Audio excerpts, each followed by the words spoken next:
Lūkšana svētajam erceņģelim Miķelim. Dieva Tēva un Dēla un Svētā gara vārdā. Amen.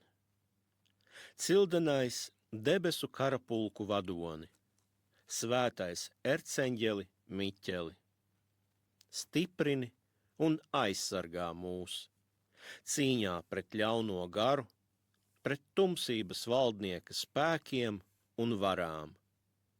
Nāc palīgā cilvēkiem, kurus Kungs Dievs ir radījis pēc sava atveida un līdzības, un par dārgu savu asiņu maksu ir atpestījis no Sātana despotisma.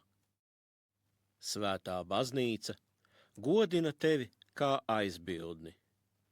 Kungs Dievs ir devis tev varu vest atpestītās dvēseles uz debesu laimību.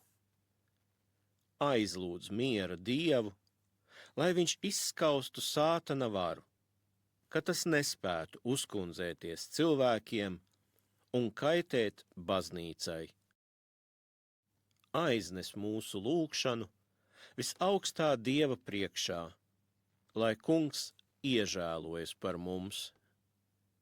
Satver svētais erceņģeli Miķeli, Pūķi, veco čūsku, kas ir vārdā Sātans, un nogrūd viņu važās iekaltu elles bezdibenī, lai tas ar savu salto viltību nevestu vairs cilvēkus grēkos, kas nes mūžīgo nāvi.